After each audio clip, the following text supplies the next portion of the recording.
Good morning. Really appreciate the opportunity to speak to you today. Can I ask that you trust me for about 30 seconds? I want everybody to stand up. If you're standing up, I don't want you to sit down. Okay, now I do actually want you to close your eyes, and I want you to only think about one thing, and that is your next 5 breaths. Really concentrate on your 5 breaths. Okay. Some of you are really taking a long time between breaths. Just stretch your arms just a little bit, and then you can sit back down. What we just did is not hokey. It actually is a proven technique around changing your mindset. And in fact, part of being a leader is your ability to switch from one thing to another very quickly. And there's actually a body of science out there that says that learning to focus on your own breathing and only focus on that allows you to then make a mindset change. Now, the science talks about 10 minutes. Most of us, if our boss walks in and we've got our eyes closed and we're sitting there counting our breath, okay, what is going on here? But it's a technique. So we got to change our mindset. We've been in standards, we've been into regulations. Those are important. We need those things. They provide direction. I want you to think about leadership now. And I'm going to talk about leadership and the leadership that you're creating within your work team and also overall as an organization. I have a great job. I do. I work with a lot of different companies. I get to work with executives, typically executives that are asking me the same question. How do I, sitting in the corporate office on the X floor, influence that employee at 2 a.m. in the morning that has to make a decision about whether to follow one of our policies or not? How do I do that? One behavior at a time. One activity at a time. So in my career in safety, I was thinking back, and this morning, I worked at the Vulcan chemical plant in southwest Wichita. And we were in the shadow of at the time, it was the Garvey grain elevator, which was the 3rd largest grain elevator in the world. Now, we're a chemical company that is producing chlorine. We have 100 tons of chlorine in a storage vessel there. We had a vessel that had 1 million gallons of anhydrous hydrofluoric acid, which when we did chemical modeling showed that we would take out 1/3 of Wichita. As soon as we did that chemical modeling, that tank was shut down. But what were we worried about? The Garvey grain elevator blowing up, right? I mean, it's so. I think about that. How much time our organization spent worried about something, and we had plenty of things to work on ourselves. The things that I want to talk about, I do want to dispel this discussion of safety culture. I think it's not healthy. I think safety culture is a myth, and I think that it's culture. And cultures value things or they don't. And we spend a lot of time talking about safety culture. No, forget it. It's about the culture you're trying to create. And you as a leader, the focus that you're putting on safety as an individual leader and demonstrating the value that you place on it that actually creates the culture. We're going to talk about the criticality of relationship. You as a leader, your ability to change the climate, change the culture, is dependent upon your ability to develop relationships with your employees. And the foundation of a relationship is safety. If you and I have a relationship and you don't trust me with your safety, and I'm going to talk about psychological safety and physical safety. If you don't believe that I'm interested in your safety, you and I likely do not have a high-functioning relationship. And so foundational to leadership is your ability to connect with people on a level of safety Because if it's not there, you don't have the foundation to develop that relationship. We're going to talk about best practices, but more importantly, we're going to talk about transformational leadership. And transformational leadership is the most studied, most proven leadership model across military, across the world, that if you are a transformational leader, you will be a very solid safety leader, and you'll be perceived as the best leader an employee ever had. Now, we can get into an argument, are leaders born, or are they developed, or are they just lucky? Well, all of those things are true. There are people that are born with personalities that are definitely more inclined to be in leadership positions, and they have the ability just internally to do it. They're wired that way. Others of us have to work hard, and we have to fake it. If we're an introvert and we're highly introverted, it's very hard for us to be a leader because we don't really like to be around people. It's hard to be a leader when you don't like to be around people. But you're not hampered by that. You can overcome that. We're not limited by our personality. It just makes it harder for some people. And so we're not going to spend a lot of time on that, but we are going to talk. And then I want to spend a minute about, or some time talking about what it means to lead with safety. Lead with safety. What I'm going to talk about are two things. If you really want to make a change as a leader personally, individually, focus on safety. If you want to be a better communicator, start communicating about safety and get good at that. And then you'll become better in the other areas of communication. Pick the one subject that we all agree on. We all want to be safe. We all want to go home to our loved ones. We all agree on that. You may not like the way in which I, as a leader, choose to make safety important in our organization. That's a different argument. I'll put that to the side. We can have that conversation. But we are actually in agreement on this one issue. Second, if I really do need to change my culture, lead with safety. Get safety right. Do the culture, make the beachhead of culture change around safety. It sets the foundation for getting the other things you want done. Does anybody remember the slide that showed, the earlier slide that showed the number of fatalities due to entrapment? What was it, 2009? It was the really bad year, right? What was it? 2010, sorry. What happened immediately after that? Dropped. And then what happened? It's creeping back up.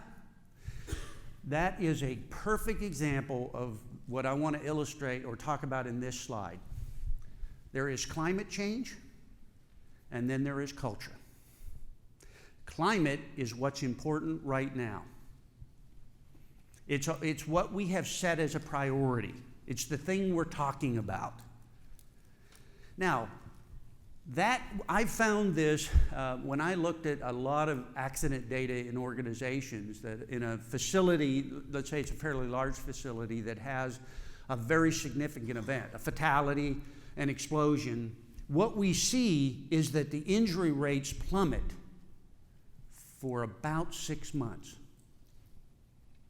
And you can almost look at that 6-month mark, and the injury rate starts creeping back up, and it gets back right to where it was.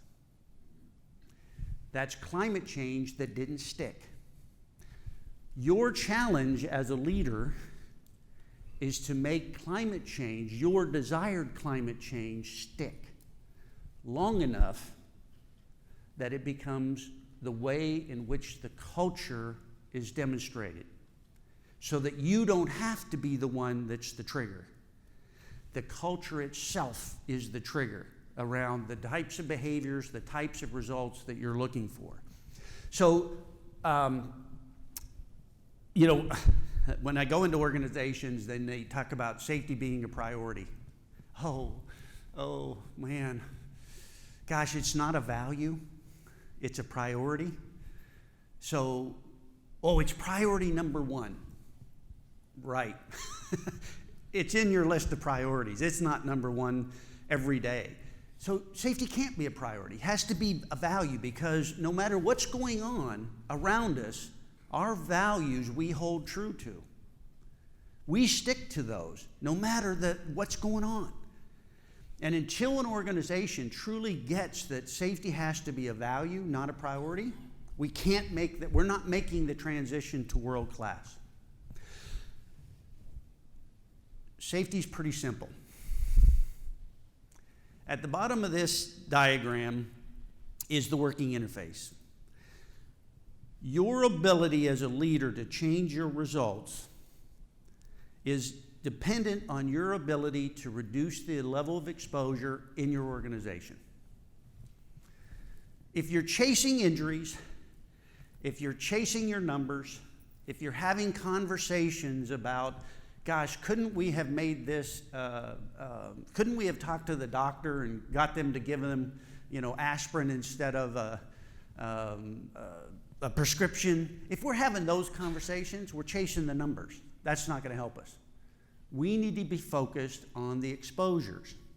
That's where accidents happen. So everything that we're doing in safety is really around aligning the equipment and the procedures that we have with our people and making sure that those things are aligned to an acceptable level of exposure. Not zero. It's an acceptable level of exposure. As a leader, your job over time is to squeeze the amount of exposure out of your organization. The only way you can do that as a leader is you have to understand what the exposures are in your organization. I talked about senior leaders. Sometimes I have to take very senior leaders who don't have operational experience. They haven't experienced a fatality and having to deal with going to the family and saying, your loved one's not coming home. Or attending that funeral and having to answer that question. Why did this happen? How are you going to stop it from happening again? Some leaders don't understand the working interface. You've got to drag them out there.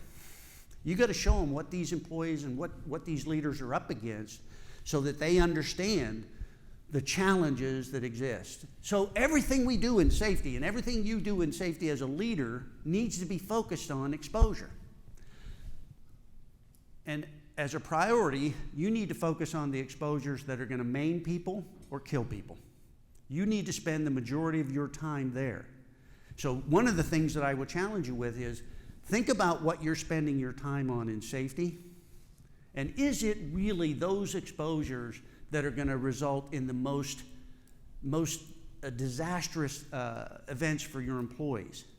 What proportion of your time are you spending telling people to put on their safety glasses when we have issues with lockout, tagout, or people going into elevators that shouldn't be in there, right? I mean, where do we spend our time? Now, I'm not going to spend a lot of time on the rest of this, but as I look across the organizations that are represented here, as I think about your safety programs, I'm going to guess there's not a nickel's worth of difference in your safety programs. We all do the same stuff. We give it different names. We give it different labels, but we're all trying to do the same stuff. I mean, safety's basic. The safety programs are basic. They're designed to help give the employee the knowledge to be safe in our organization. They're there to identify and evaluate hazards and eliminate those hazards where possible. It's that simple. Those are our safety programs. There's awareness programs, which I don't put a lot of value in, and then there are meaningful safety programs. Sure, we can have slogans and campaigns and stuff, but come on. That stuff doesn't change. That doesn't change the nature of the work, putting up a new poster or spending time, on a new slogan. Let's get to the real stuff that's going to prevent injuries. Where we really struggle, and this is where leadership has to step in sometimes, is on the traditional performance management and HR systems, what we call the sustaining systems. Those systems determine what is actually valued in your organization. We have a lot of organizations that say, we want to move, we want to move away from OSHA recordable rate as an indicator of performance. We want to do that. We want to move to this scorecard that has leading and lagging metrics, and we're going to make this, but yet, when you look at the bonus system that's tied to safety, it remains recordable rate. Well, we can talk a good game, but until we change that system, the culture doesn't change because we're anchored in those systems. Those systems that we put in place are designed to keep your current culture. And that's where we struggle with organizations is they have to make the changes in those systems to align your performance management system, your HR system, your training and development to the actual culture that you're trying to create. Culture determines whether or not you're going to be successful. And it's that, which came first, the chicken or the egg. So I've got a dysfunctional culture, so my systems don't work. Is it because my systems don't work that my culture's dysfunctional? Well, I got to tell you, it's leadership. Yesterday, the last couple of days with an organization, and it's very obvious to me from the conversations that they see the employee as the enemy. They're the enemy. They're the problem. The employees don't follow the rules. The employees won't clean up. The employees are getting themselves hurt. The employees are taking advantage of us. The employees. This is what we're hearing from very senior leaders in this organization.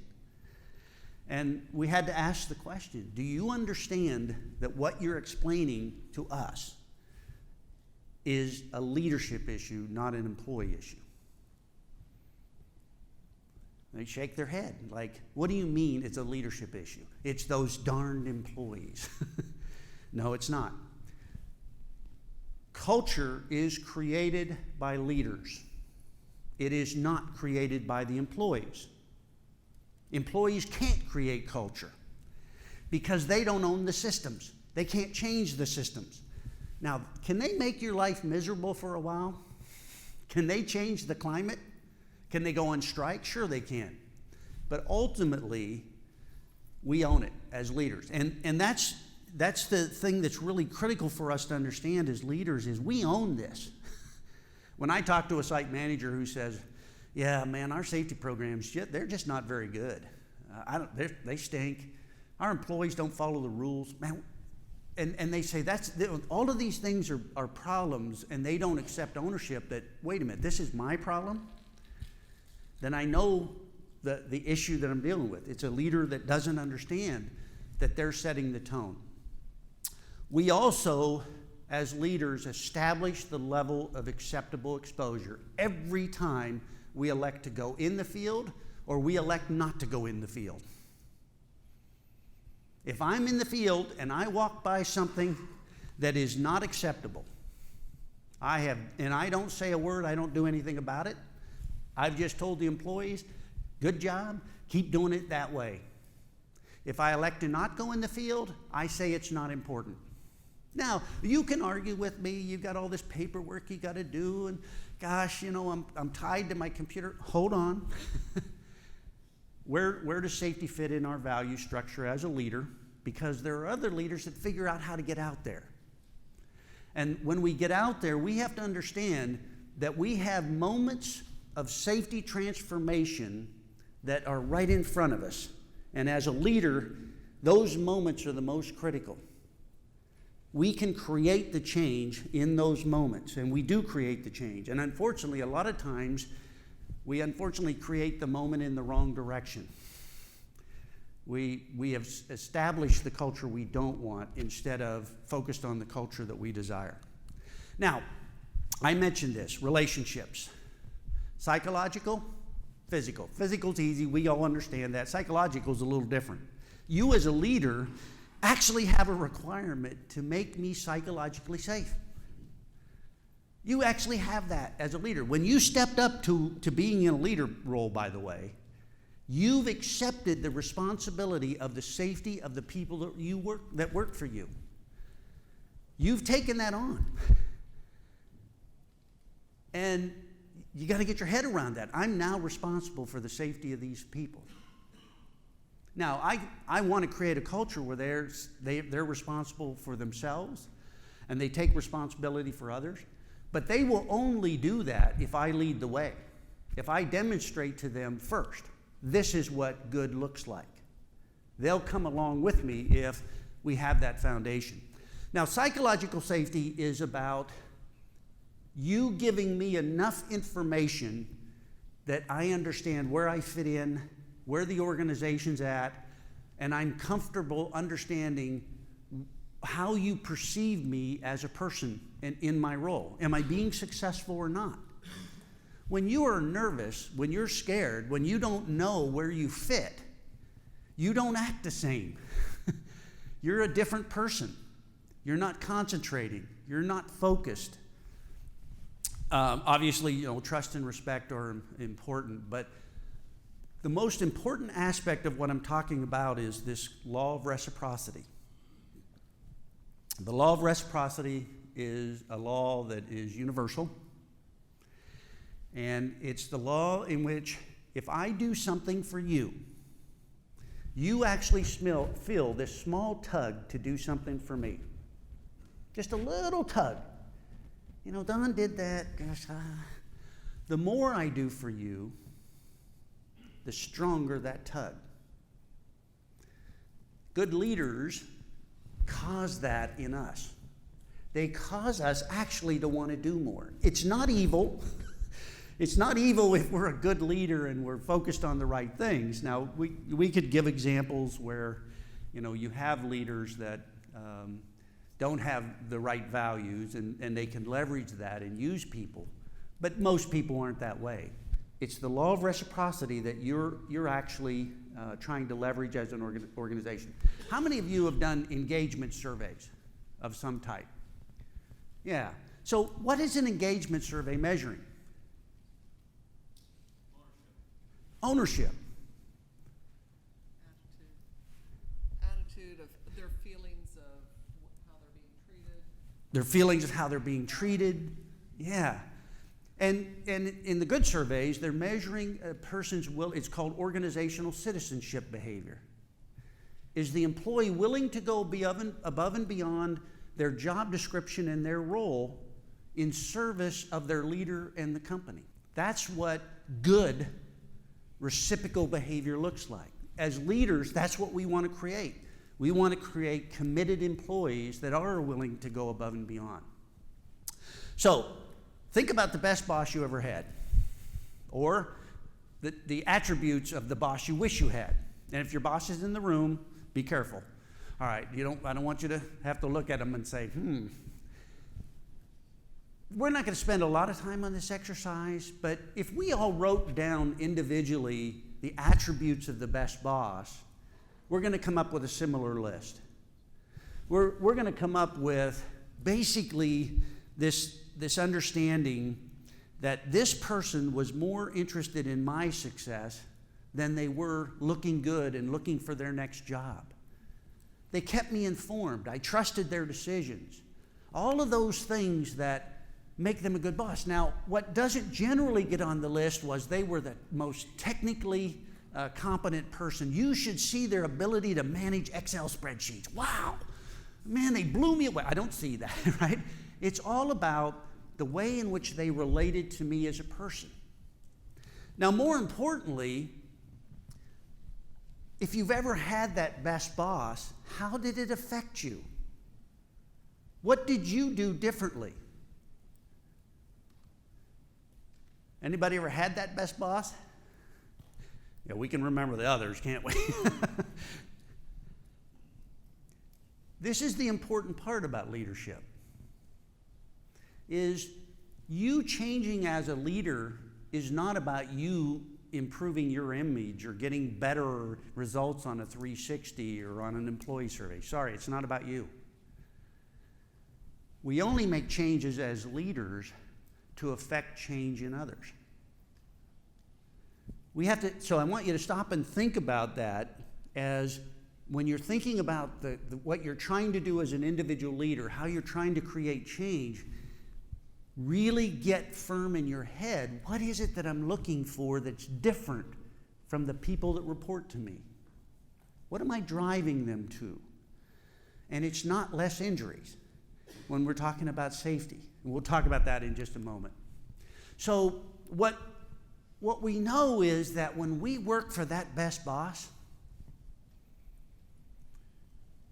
we feel really bad when we let him down. And we try really hard not to let him down. We don't want to disappoint him. I worked for a guy, I think I would have happily worked 80 hours a week. This guy, I had one, a real transformational leader, and if he needed something, I was going to get it to him. Now, what was interesting is he wouldn't let me work 80 hours a week. He set limits. He said, no, yeah, you work hard. I want you to work hard, but come on. There's no way I want you coming in at 5 in the morning and leaving at 9 at night. That's not.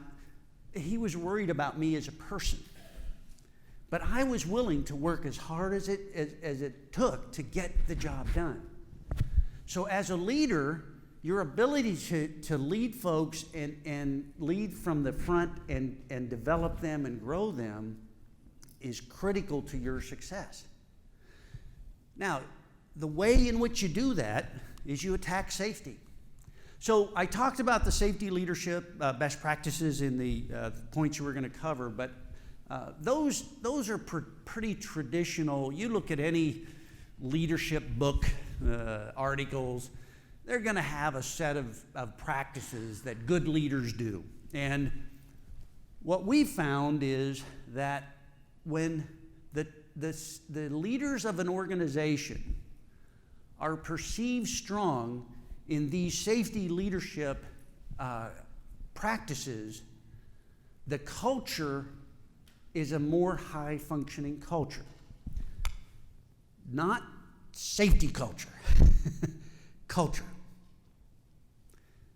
When the leaders of an organization score higher, are perceived as better safety leaders, the overall culture of the organization, as measured by the employees, is higher. Transformational leadership, those 4 elements, inspiring, the ability of that boss to make you understand that you're important. I was with a CEO recently in down south. We were walking into the building, and there was a janitor. And he said, hey, Don, just a minute. He walked over to the janitor. He says, hey, I want you to know, yesterday we had customers come in. They commented how clean our grounds were, how good our corporate headquarters look. He said, I want to let you know, I appreciate what you're doing. Now, this is the CEO talking to a janitor in the building saying, you know what you do is critical here. It's important. That's a transformational leader. I'm now connected to the organization and the leadership of this organization in a whole different way. That's what good leaders do. They influence, they carry themselves as a leader. They challenge me. Now, that doesn't mean they are in my face. It means they cause me to think different. How do I approach a problem, a recurring problem, in a different way? And then finally, they are engaging. They know who I am. They know what my strengths are. And they put me into situations that I'm allowed to demonstrate my strengths. Transformational leadership has nothing to do with safety. Transformational leaders will be scored high as safety leaders.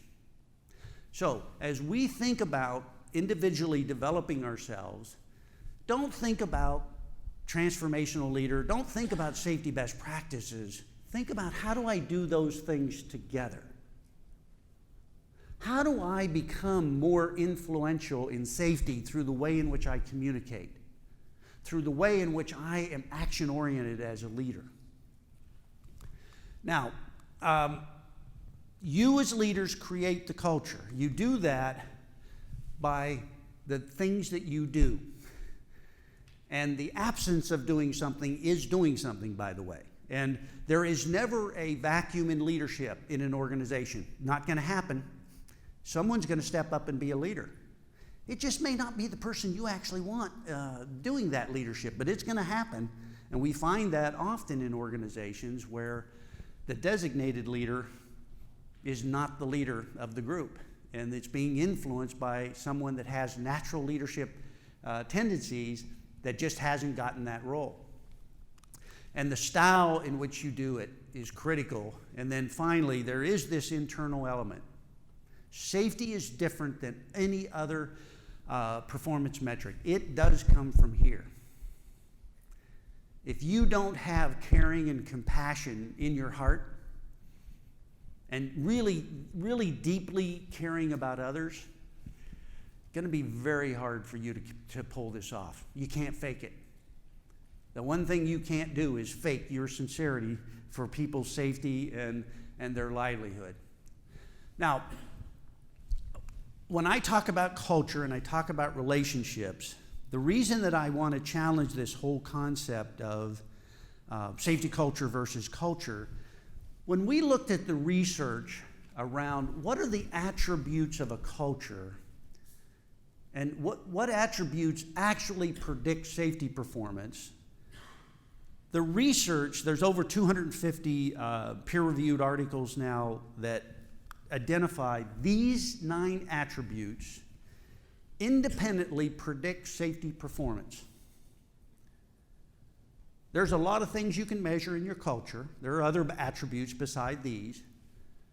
These 9 predict safety performance independently.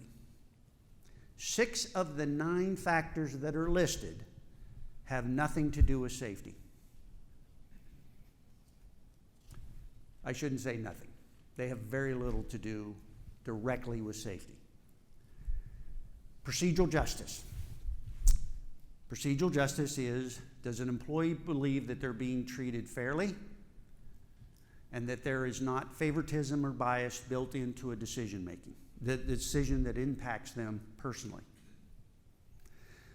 Now, a supervisor that plays favorites has destroyed teamwork. Because if this is my team, and I treat these 3 as special, and they always get to go to the seminars and the conferences, and they get the good work, and I treat these folks differently, what's going to happen is exactly what happened right here. There's a gap. I've destroyed teamwork. So these folks who are the favorites are being observed doing something that's going to get them hurt. They're reaching into a piece of equipment they really shouldn't be doing it, and one of these low-lifes over here, these unimportant people in my life as a supervisor, they see them doing that job unsafe. What do? No, they jump in and say, oh, please don't do that, I care about you. No, they watch. And then one of them gets hurt. What do? Ooh, God, that's really too bad. Gosh, really, I really feel sorry for them. Now, I did that as a leader because I didn't think about the implication of the decision and the way in which I was treating people. Now, there's white papers and articles on these if you want to understand these elements. Don't have time to go through them, but it's critical as a leader that you understand these. You really need to understand these. If you want to be a safety leader, you got to understand how creating culture is more important than thinking about safety culture. Are you creating the environment in which people want to be engaged? Because safety is hard. Safety is never easier. Sorry, it doesn't work that way. Safety means that I have to suffer some personal discomfort. You want me to wear your fall protection? You want me to wear that gas mask? You want me to wear all that safety gear? You want me to go out in the field where it's hot and sweaty and windy and dirty? Yeah? Well, that takes me being committed.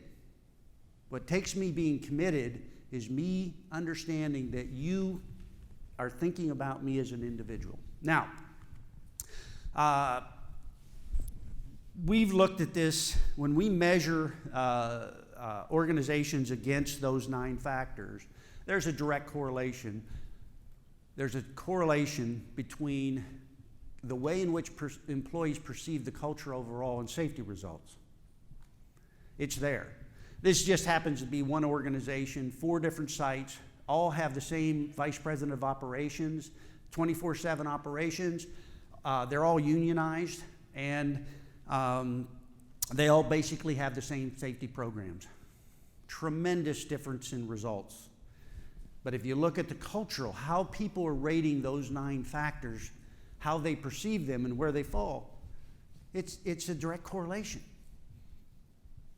When you have a sour culture, you're going to have sour performance overall. Work on safety to change those cultures. All right, so let's talk about some things I want you to think about. One thing that I really focus on these days is cultural attributes. I force leaders to sit down and describe the culture that they want from a safety perspective. And it's simple, folks. Think about when you walk out into a facility, what do you want to see from a safety perspective as you walk around? Write that list down. And I'm serious about this. You need to do this. You need to write your list down. Now, I'll give you just some examples, and these are very common. I mean, one that always comes up is we want employees to step in if they see someone doing something at risk and take action. All right, I get that. Good housekeeping, that's not on that list. Or if there's an unsafe condition, they jump in and take it and address it. Now, as a leader, when I'm writing these, and these same attributes come out of the executive's mouth as they do at the front line, when they're writing those down, they're always thinking that's what I want them to do. That's what I want them to do. Them. Well, guess what? Who has to start? Who do we ask first? All right, so you want everybody to speak up if they see something at risk. How often have your leaders done that recently? How often have they put themselves in a position to do that? When they see something unsafe, what do? Because if we don't do it as leaders, don't expect your employees to do it. They're not going to do it. They're following our lead. So as you think about these cultural attributes, what I'm going to tell you is you have to then think about, okay, 1, do I do it? And 2, what am I doing to actually cause those things to happen in my employees? How do I affect them to do that? And you do that by the amount of recognition you give them. Then I think you have to step back and look at yourself and really take a critical assessment of where you're personally at as a leader and where your facility is at from a safety standpoint. I think we have to do a critical analysis. So, gosh, I want this great culture. I want people doing these things, but where am I in the way in which I demonstrate my commitment? Okay, folks, we have to do a job safety briefing. Be safe out there. Maintain your situational awareness. God, I wish we could get rid of that. Oh, I hate that. Maintain your situational awareness. How many of you use that now? I see it everywhere. Don't feel guilty. But I think about that. I mean, what is that telling the employees? Okay, that leader has to do job safety briefings, and that's the best they can do. That's their participation in that program. That's how committed they are. I think we have to look at ourselves, folks. I mean, you can't change if you're not willing to take a serious look at yourself and say, am I doing what I need to do?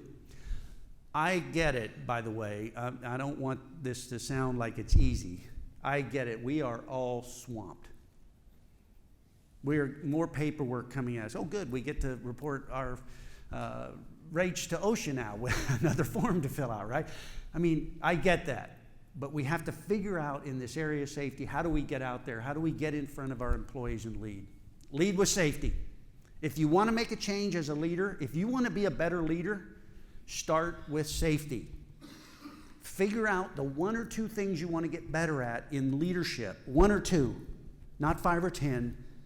And do that in safety and keep doing it, and you will create climate change.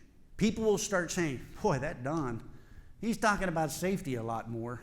Wonder what got up his craw. Or his boss must really be on his butt about, okay, that's all right. I'm okay them talking that way. Because they're noticing a change in me, And that's what we do as leaders. That's why we do it. We want them to see a change in us. Don't be afraid of that. We've talked about leading with safety. I want to make sure we get to our break. Again, lead with safety because it's the foundation of relationship. And relationship is what makes you successful as a leader. Most importantly about leading with safety is you must consider the implications of the decisions that you make across beliefs, attitudes, culture, climate. You have to think deeply about decisions. Companies have to make bad and not bad, but tough business decisions. You have to make those decisions and implement those decisions in the least impactful way.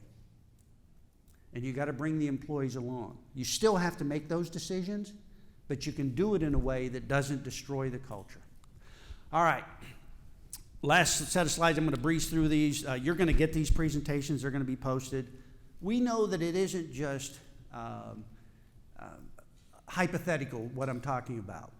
Not only is there a correlation between culture and safety results, but there's a causation between organizations that take their leaders through a leading with safety methodology and improving and developing their leadership skills and safety and a change in the overall culture. Across all of those 9 factors, not just the 3 that have to do with safety. Being a better safety leader creates a stronger culture. Stronger cultures have better safety performance. U.S. and non-U.S. locations, high-performing sites, as well as sites that aren't as performing as well. All right. Now, I think let me wrap this up. The idea of leading with safety is fundamentally sound. It's hard. Everything I talked about is hard because it means that you as a person have to make a change. We love to tell other people to change. When we have to change ourselves, we resist. When we come back from break, most of you are going to go to the same chair you're in. That's just the way it is. We're creatures of habit. We want to go back to the place we were. You have to break out of that. That's what we're talking about. You have to change your basic behavior.